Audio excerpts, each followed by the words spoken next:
strengths and weaknesses, again, another standard question. I don't know whether to say fortunately or unfortunately, but you can expect this question in almost any interview, right? So strengths, I would say just a couple of things to keep in mind. Do your homework. First, be prepared, be clear, be concise. A lot of your job search will boil down to your ability to be self-aware. And I think that's not an exercise you should do 5 minutes before the interview or the day before the interview. This is something you should, as you're beginning your careers, especially all of you young folks, as you're beginning your careers, it's important to sit down and say, okay, what am I really made of? What are my strengths? What are my values? What are my goals? So this reflection that you do is going to help you, and you'll internalize these answers. Otherwise, it's going to be like, you prepared speech and I'm going to waiting for that question to just blurt it out. It's never going to sound natural, and even you may have trouble recalling it. So one is to be aware, do homework, write down these points, and ask yourself honestly, what are your strengths? The second one is to be very clear and concise. So sometimes people, if you ask them this question, they just go all over the world. They talk about from childhood and it just goes all over the place. So you need to be concise and clear. And very important, try to stratify your answer into 2-3 different aspects. One is, does it cover an attitude or a value? Second, is it about skill? And third, is it about experience? So these are the 3 elements that typically would make sense to an interviewer. So sometimes you'll hear young people saying, I'm hardworking, I'm committed, and all sorts of cliches just bundling out of their mouth, right? So this doesn't make any sense to a recruiter or an interviewer. He's not interested in hearing those kind of things. And what you'll find commonly people tend to do is either they avoid the question because they're not prepared, or they give this kind of idealistic, I'll do anything for the company. I've heard young people saying that I'll do anything. You tell me, sir, what you want me to do and I'll do it. I've actually heard people saying that. So we don't want to come across as desperate. We don't want to come across as if we're having a slavish mentality to this employer, right? So we need to be authentic, we need to be confident, and state what we're good at. So if your attitude, if you're talking about an attitude, you may say, I'm a reliable person. Let's say that's one of the values you have, and an attitude that you have. So commitment and reliability, say that, but then substantiate it. Don't just make a statement like that. Anybody can say, I'm hardworking, I'm diligent, I'm committed, I'm full of integrity, I'm the best guy in the world. So that's not going to cut it. You need to give an example of where you demonstrated this. How did you demonstrate this? Without going into a Ramayana. You don't have to give a whole lot of story around it, because you need to get a sense of the interviewer's pulse. So this is another point. When you're answering this question, don't get carried away.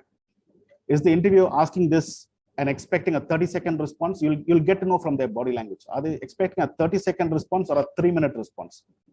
And accordingly, you need to answer that. So you'll say, okay, yes, I demonstrate a higher extent of reliability, and this is how I showed it. For example, recently, when there was a family crisis, this is what happened. Very brief, but to the point. If you're talking about experience, let's say you've done an internship, then bring that up, saying, okay, I have experience, and this is what I did. I did an internship here, and this is what I achieved.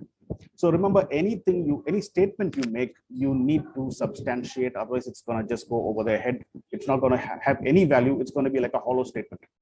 So that's, again, not what you want to do. You want to have substantiation for any statement that you make.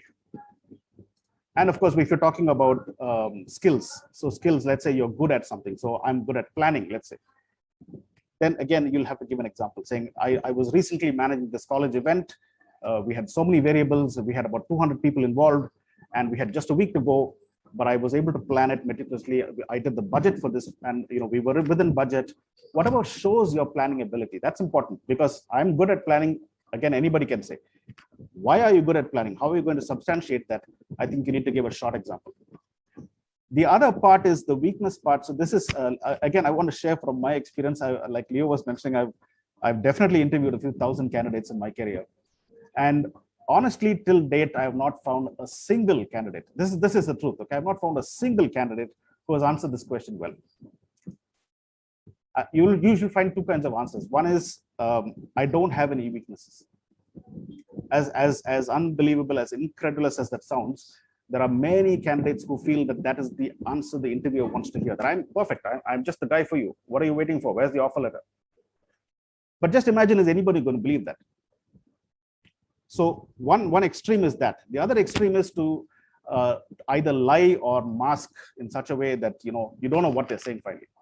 and they're experts at that. I mean, they just go all over the place and you just don't know what they're saying. So I've had, with all my experience, I've had struggles trying to get an answer out of people saying, hey, I'm asking you a specific question about your areas for improvement. What can you do better? What are you not doing as well as you can do? And you just don't get an answer from people. So remember, that is not being authentic. That is not being honest. That's not putting yourself in the other person's shoes. Imagine you are conducting an interview and you want to get to the bottom of what this person is really all about. You'd like to know. So it's important to be honest, but what can you do about it?